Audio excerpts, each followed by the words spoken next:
በዓላት የተሰሩበት ዋናው ምክንያት ሰው የእግዚአብሔርን ውለታ እንዳይረሳ፣ አንድ፣ ሁለተኛ ሰው ከእግዚአብሔር ጋር እንዲገናኝ፣ ሁለት፣ ሶስተኛ አዲስ ዓመት አዲስ በዓል በመጣ ቁጥር እሱ አዲስ ሰውነት ለመያዝ እንዲችል ነው። ስለዚህ አሁን ፋሲካ ስንል ምን ማለታችን ነው? መሻገር። ፋሲካችን ማን ነው? ክርስቶስ ነው። የፋሲካ በዓል ማለት የክርስቶስ በዓል ማለት ነው። ክርስቲያኖች በትክክል ከፋሲካ በዓል ደረሱ የሚባለው የእውነተኛውን የእግዚአብሔር በግ ዓለምን በደሙ ያነጻውን የክርስቶስን ቅዱስ ሥጋውን ክቡር ደሙን የተሳተፉ እንደሆነ እነዚህ ሰዎች በእርግጥም ከፋሲካ ደርሰዋል፣ ከሞት ድነዋል። የመጀመሪያው ኃጢአት ቅናት ነው። የመጀመሪያው ኃጢአት ዲያብሎስ በፈጣሪው ነው የቀና በማይሆነው። ቀጥሎ ደግሞ በአዳምና በሔዋን ቀና። ቃየል በወንድሙ በአቤል ቀና፣ እናም ገደለው። ሳኦል ዳዊትን ምንድን ያደረገበት? ቀናበት። ቅናት ክፉ ኃጢአት ነው። ነፍስን እንደ ምስጥ የሚበላ ኃጢአት ነው። ይሄ ተነቅሎ ሲወጣ አሮጌው እርሾ ወጣ ማለት ነው። ቁርባንን የሰራልን አስቀድሞ የእነሱን የፋሲካ በግ ካረደ በኋላ ነው። ለምን ሲባል የመጨረሻው በግ እርሱ መሆኑን ለማስረዳት ማለት ነው። ስለዚህ አሁን ፋሲካችን ማን ነው ሲባል ኢየሱስ ክርስቶስ ሆነ ማለት ነው።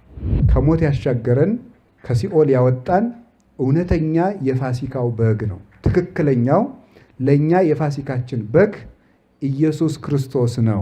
በልቡናችሁ የከረመ የሆመጠጠ ቂም፣ ክፋት፣ ክፉ ሐሳብ፣ በተለይም ደግሞ አታላይነት ቅዱስ አትናቴዎስ እንደሚናገረው በፋሲካ በዓል እነዚህ ሶስት እርሾዎች መኖር የለባቸውም ይላል። አንደኛው ማታለል ነው።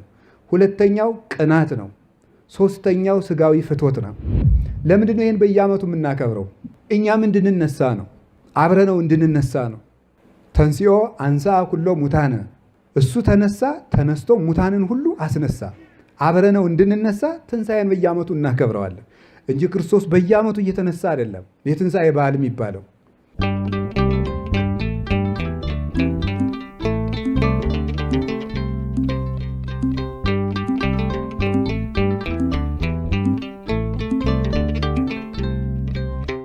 በስመ አብ ወወልድ ወመንፈስ ቅዱስ አሐዱ አምላክ። በስመ አብ ወወልድ ወመንፈስ ቅዱስ አሐዱ አምላክ። በስመ አብ ወወልድ ወመንፈስ ቅዱስ አሐዱ አምላክ። ፋሲካ ማለት እንደምታውቁት መሻገር፣ ማለፍ ማለት ነው። በዕብራይስጥ ቋንቋ ፔሳህ ይባላል። በእኛ ደግሞ ፋሲካ ይባላል። ፋሲካ ማለት መሻገር፣ ማለፍ ማለት ነው። ፋሲካ ብሂል ማይዶት ብሂል በዘቦቱ አዶነ እሞት ውስተ ሕይወት። ፋሲካ ማለት መሻገር ማለት ነው። በእርሱ ከሞት ወደ ሕይወት ተሸጋግረናልና ይላል ቅዱስ ያሬድ ራሱ ሲናገር። ሊቃውንቱ ነገ ሰኞ በቤተ ክርስቲያን የሚያደርሱት ቃለ እግዚአብሔር ነው። ይሄ ፋሲካ ብሂል ማይዶት ብሂል፣ ፋሲካ ማለት መሻገር ማለት ነው የሚለውን ራሱ ቅዱስ ያሬድ በዜማ እየተረጎመ ይናገራል። ፋሲካ ብሂል ማይዶት ብሂል፣ ፋሲካ ማለት መሻገር ማለት ነው።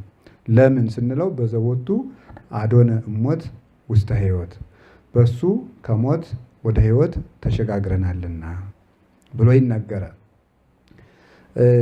ይህን ፋሲካ የሚለውን ቃል ለመጀመሪያ ጊዜ የተናገረው እግዚአብሔር ነው። በኦሪት ዘጸአት ምዕራፍ 12 ላይ እስራኤል ከግብፅ በወጡ ጊዜ ይህ የእግዚአብሔር ፋሲካ ነው፣ ወዝንቱ ፋሲካሁ ለእግዚአብሔር አምላክከ፣ ይህ የፈጣሪህ የእግዚአብሔር ፋሲካ ነው፣ የፋሲካ በዓል ነው ብሎ ለእስራኤል የነገራቸው እግዚአብሔር ነው። ሁለት ነገር ስለተደረገላቸው፣ አንደኛ እስራኤል ተሻግረዋል፣ ሁለተኛ አልፏቸዋል። ማለፍ የበጉን ደም በመቃኑ ላይ ቀብተው ሞት እያለፋቸው ይሄድ ስለነበረ ነው። በዚህ ምክንያት ማለፍ ተባለ። ሞት አለፋቸው። ለምን? የበጉን ደም በመቃኑ ላይ ስላየ። በልተው በጉን በመቃኑ ላይ እንዲቀቡት ተደርጎ ስለነበረ እግዚአብሔር አዟቸው ያን እያየ የግብፅ የበኩር ልጆችን የሚቀስፍ መልአከ ሞት ደሙን እያየ ያልፋቸው ነበረ። ስለምን ሲባል በዚያ በግ ደም አንጻር መልአከ ሞት የክርስቶስን ደም አሻግሮ ይመለከት ነበርና በአዲስ ኪዳን የሚደረገውን የክርስቶስን ደም በበጉ ደም አንጻር ተመልክቶ ምሳሌውን ራሱ ፈራው ማለት ነው። የበጉን ደም ፈራው ማን? መላከ ሞት። ስለዚህ ሞት ደሙን እያየ አልፏቸው ሄደ። በዚህ ማለፍ ተባለ ማለት ነው። አለፋቸው ሞት።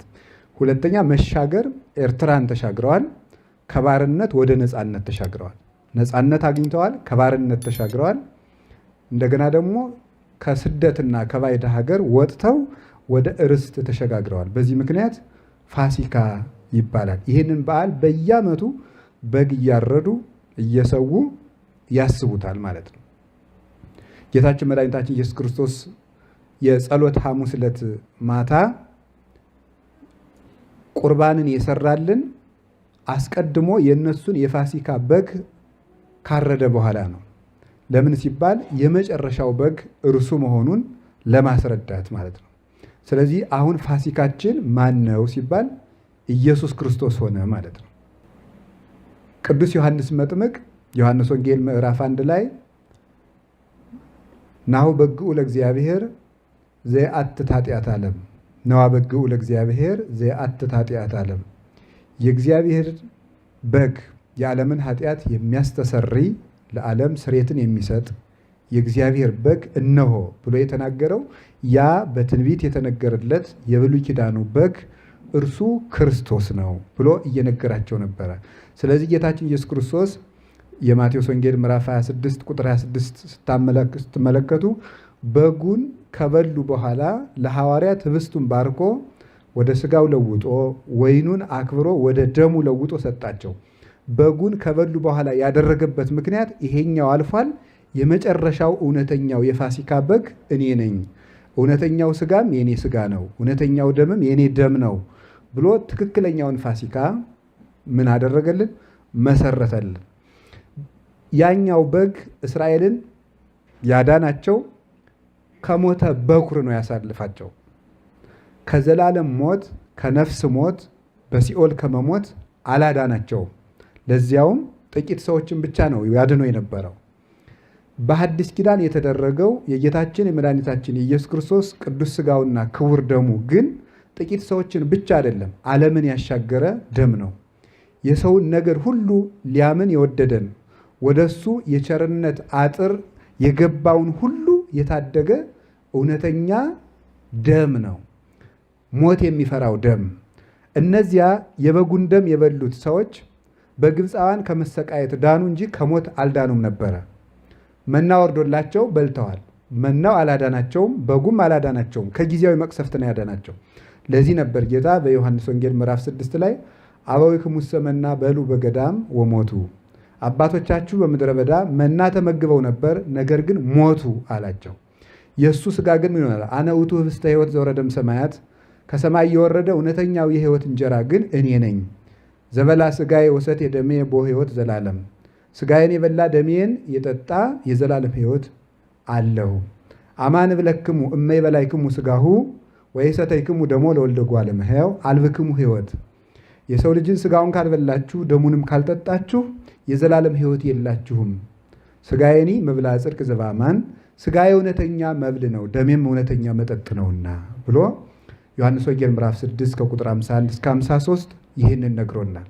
ስለዚህ ጌታችን ኢየሱስ ክርስቶስ ከሞት ያሻገረን ከሲኦል ያወጣን እውነተኛ የፋሲካው በግ ነው። ትክክለኛው ለእኛ የፋሲካችን በግ ኢየሱስ ክርስቶስ ነው። ስለዚህ ነው ቅዱስ ጳውሎስ አንደኛ ቆሮንቶስ ምዕራፍ 7 ምዕራፍ 5 ቁጥር 5 ላይ እስመ በፋሲካነ ተሰቅለ ክርስቶስ፣ ክርስቶስ በፋሲካችን ተሰውቷልና፣ በሁለተኛው ትርጉሙ ፋሲካችን ክርስቶስ ተሰቅሏልና ተብሎ ይተረጎማል። በፋሲካችን ክርስቶስ ተሰቅሏልና፣ ፋሲካችን ክርስቶስ ተሰቅሏልና። ስለዚህ አሁን ፋሲካ ስንል ምን ማለታችን ነው? መሻገር። ፋሲካችን ማን ነው? ክርስቶስ ነው። የፋሲካ በዓል ማለት የክርስቶስ በዓል ማለት ነው። እስራኤል በዓሉን ያከብሩት የነበረው በጉን በመብላት ነው። በጉን ያልበላ ሰው የበዓሉ ተሳታፊ መሆን አይችልም። እኛም የፋሲካን በዓል የምናከብረው ክርስቲያኖች በትክክል ከፋሲካ በዓል ደረሱ የሚባለው የእውነተኛውን የእግዚአብሔር በግ ዓለምን በደሙ ያነጻውን የክርስቶስን ቅዱስ ሥጋውን ክቡር ደሙን የተሳተፉ እንደሆነ እነዚህ ሰዎች በእርግጥም ከፋሲካ ደርሰዋል፣ ከሞት ድነዋል። በመቃኑም ደሙ ታትሞባቸዋል ማለት ነው። መቃን የተባለ የክርስቲያኖች ከንፈራቸው ነው። ደሙ ደግሞ የክርስቶስ ደም ነው። ያንን እያየ ሞት ይፈራዋል ማለት ክርስቲያኖች የክርስቶስን ደም በከንፈራቸው ተቀብለው ያንን ምልክት አጋንንት ባዩ ጊዜ ከክርስቲያኖች ነፍስ መቅረብን ይፈራሉ፣ ይርቋቸዋል። ይሄ ነው ፋሲካችን ኢየሱስ ክርስቶስ። ከግብፅ አይደለም ያዳነን፣ ከሲኦል ነው ያዳነን። ከፈርዖን አይደለም ያዳነን፣ ከዲያብሎስ ነው። ምሕረት ከሌለው ለግዛቱ ወሰን ከሌለው ከዘላለማዊ እሳት ነው ያወጣን። ልጆች ብቻ የዳኑበት ደም አይደለም፣ ዓለም ሁሉ የተቀደሰበት ደም ነው ይሄ ደም። ስለዚህ ይሄንን ለማክበር ነው የፋሲካ በዓል። በዓሉ የእግዚአብሔር በዓል ይባላል። ፋሲካ የእግዚአብሔር በዓል ነው። የእግዚአብሔር በዓል የሚባልበት ምክንያት እግዚአብሔር ያንን ማድረጉን በጉን እየበሉ ነበር የሚያከብሩት። እኛም እግዚአብሔር አንድ ሰው ክርስቶስን የማምለኩ የመጨረሻ ምልክቱ የክርስቶስን ሥጋና ደም መቀበሉ ነው። በጉን ሳይበላ አንድ ሰው እግዚአብሔር አባቶቻችን የፋሲካ በዓልን ከግብፅ አውጥቶ እንዲያከብሩ አድርጓቸው ነበር ብሎ ያንን ታሪክ መናገር አይችልም። ማንም እስራኤላዊ ቤተሰብ የሆነ ሁሉ በጉን በልቶ ነው ፋሲካውን የሚያከብረው። እኛም የክርስቶስን ውለታ የምንመሰክረው ምን በማድረግ ነው? ቅዱስ ሥጋውን በመብላት ክቡር ደሙን በመጠጣት ነው። የዚህ ዓለም ውለታ እና ለክርስቶስ የምንውለው ውለታ የተገላቢጦች ነው። በዚህ ዓለም የምትወዱት ሰው አርዳችሁ እንድታበሉት፣ ጠምቃችሁ እንድታጠጡት ይፈልጋል። ክርስቶስ ግን የፍቅር ምልክት ያደረገው እኛ ሙክት እንድናርድለት፣ ፍሪዳ እንድናርድለት፣ ጠጅ እንድንጠምቅለት አይደለም። የእርሱን ሥጋ እንድንበላ፣ የእርሱን ደም እንድንጠጣ ነው ያደረገን። እንዴት ያለ ፍቅር እንደሆነ ተመልከቱ። የሚቀየመን አላበላችሁኝም ብሎ አይደለም፣ ለምን አልበላችሁኝም ብሎ ነው የሚቀየመው። እኔ ለእናንተ ለማብላት የእናንተን ነፍስ ለማጥገብ ዋጋ ከፈልኩላችሁ። ዓለምን ነፃነት የምሰጠው ፍትህ የምሰጥ አምላክ ስለ እናንተ ስታሰር፣ ስገረፍ፣ ስወድቅ፣ ስነሳ፣ እርኩስ ምራቅ ሲተፋብኝ፣ ለዓለም ክብርን የምሰጥ ስሆን፣ ስናቅ፣ እንደ ተራ ሰው ስቆጠር፣ እንደ በደለኛ ከወንበዴ መሃል ተቆጥሬ ስሰቀል ዋልኩኝ። ይህን አድርጌ የሰጠኋችሁን ሥጋ ስለምን አትቀበሉትም? ይህን አድርጌ የሰጠኋችሁን ደምስ ስለምን አትቀበሉትም? ይህንንስ እንደ መልካም ዕድል አይታችሁ ለምን በዚህ ደስ አይላችሁም ብሎ በዚህ ይቀየመናል። ሌላ ከኛ የሚሻው ነገር የለም። እንድንበላው፣ እንድንጠጣው፣ እንድንወደው ብቻ ነው የሚፈልገው። እግዚአብሔር ከኛ የሚፈልገው ይህንን ነው። እንግዲህ ሰው ወደ ፋሲካ በዓል ደረሰ የሚባለው ከዚህ ነው። መለወጥ። ከዛ ምንድን ነበር የተባሉት? የፋሲካውን በግ ስትበሉ ከመብላታችሁ በፊት ለ7 ቀናት እርሾ የሌለው ቂጣ እንድትበሉ ተብለዋል። እርሾ የሌለውን ቂጣ ይበላሉ። ከዚያ በጉን ይበላሉ። እርሾ የሌለበት ብጣ አይትቱ ብውአ እሙስቴትክሙ፣ እርሾውን አስወግዱ፣ አዲስ ቂጣ ብሉ ተብሎ ትእዛዝ ተሰጥቷቸዋል። ከዚያ አዲስ ቂጣ ሲበሉ ሰንብተው በጉን ይበላሉ። እርሾ የተባለ ሰው የፋሲካውን በግ ከመመገቡ አስቀድሞ እርሾ ያለበትን ሆምጣጣ የሰነበተ ቂጣ ወይም እንጀራ እንዳይበላ በእግዚአብሔር ተከልክሏል።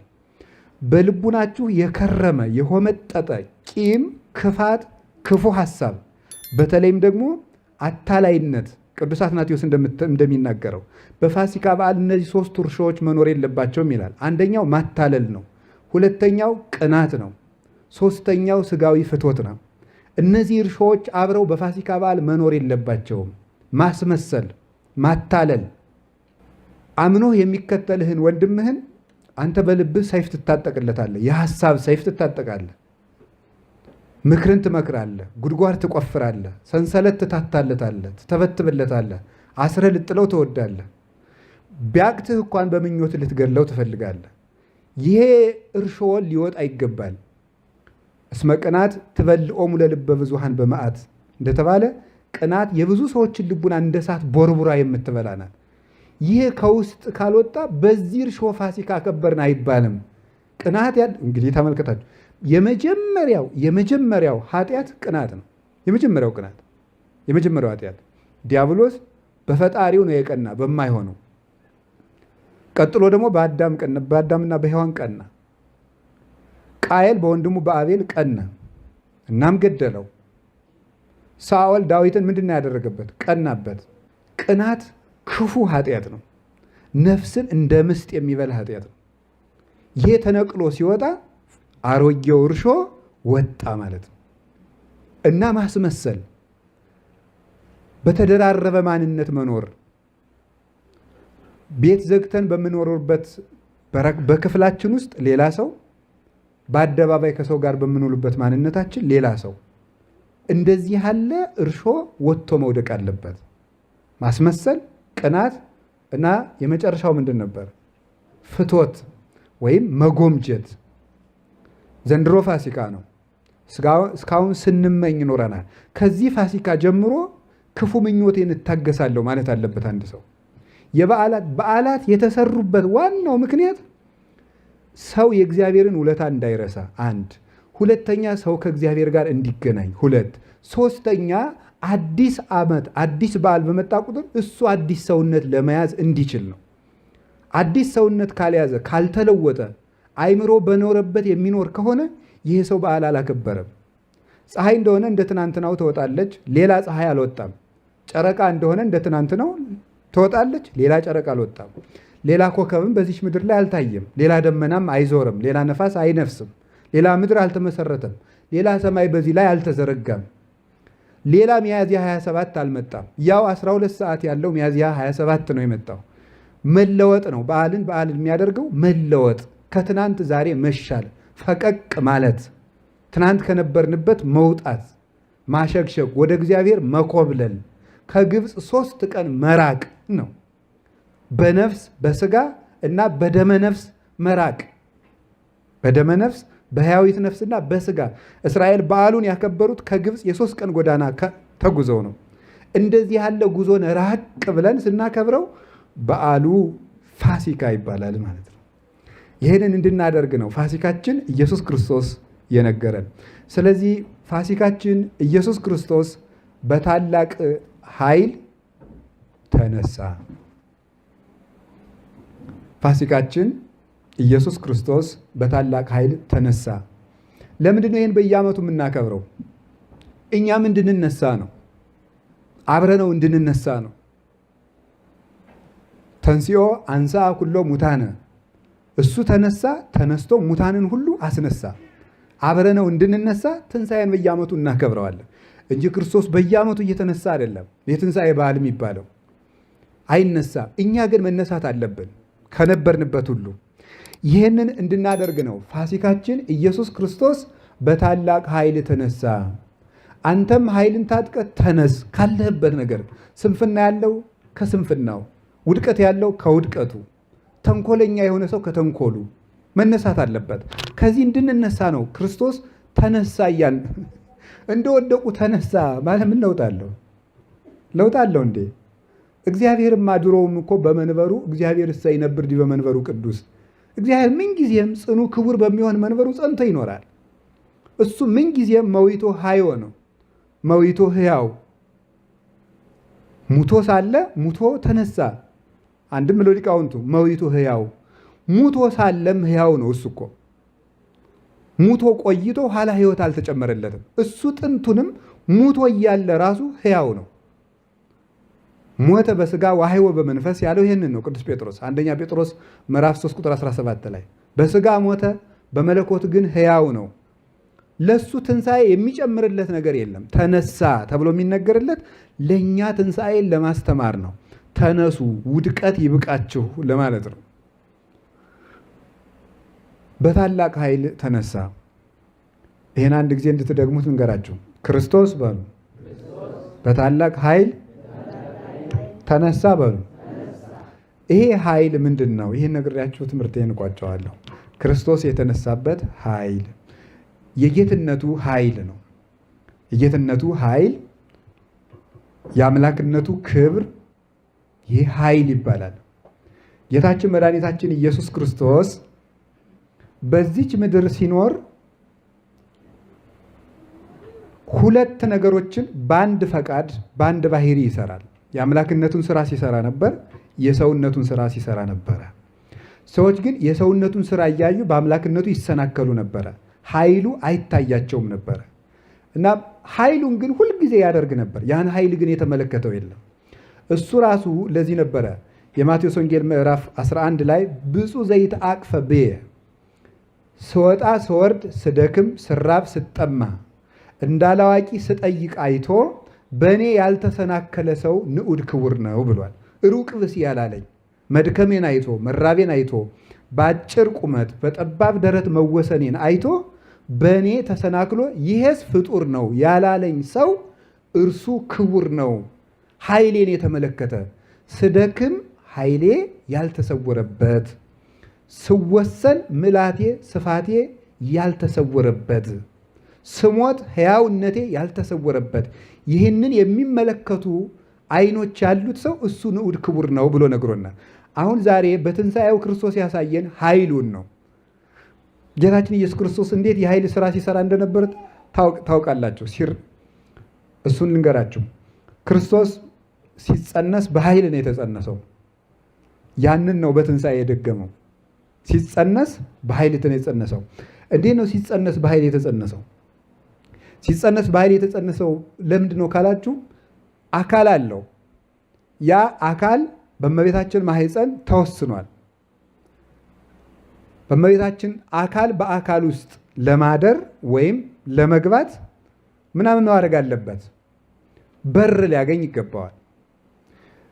እግዚአብሔር በድንግል ማርያም ማኅፀን ገብቶ ለመወሰን የተጠቀመው እምነቷን ብቻ ነው። እሷ የታተመች አዳራሽ ናት። እንደ ታተመች ነው የገባ። ይህንን ፍጡር ሊያደርገው አይችልም። ኃይል ነው የኔ ያደረገው። አምላካዊ ኃይል ይሄን አደረገ። እንዴት ሊሆን ይችላል? ይሄን ማን ያከናውነዋል? በር እንደተዘጋልህ ልትገባ አትችልም። ሌላው ቀርቶ ማኅተመ ድንግልናዋን የለወጠች ብዙ ልጆችን የወለደች እናት ብትኖር ወደዚያች እናት ማኅፀን ገብቶ መልሶ መጸነስ እንኳን አይቻልም። እርሱ ግን ወደ ታተመችው ድንግል ገብቶ በማኅፀኗ ተወሰነ። ይሄ ኃይል ነው። ለዚህ ነው እመቤታችን አብይ ውእቱ ስብሐተ ድንግልናኪ ኦ ማርያም ድንግል ፍጽምት፣ በድንጋሌ ሥጋ በድንጋሌ ነፍስ ፍጽምት የምትሆኝ እመቤታችን በክብረ ወሊድ ላይ የተሰጠሽ ክብረ ድንግልና አብይ ነው፣ ገናና ነው፣ ብዙ ነው የምንላት ኃይል ነው። የእሷ ድንግልና ኃይል አገኘ፣ ኃይል ሰጠው፣ እንደታተመ እንድትጸንስ አደረጋት። ስለዚህ ያ ምን ተባለ? ኃይል ይባላል። አምላክ ሰው የሆነበት ምስጢር ኃይል ነው። ሲጸነስ በጆሮዋ በእምነቷ በኩል እምነቷን በር አድርጎ የገባበት ምስጢር እርሱ ኃይል ነበረ።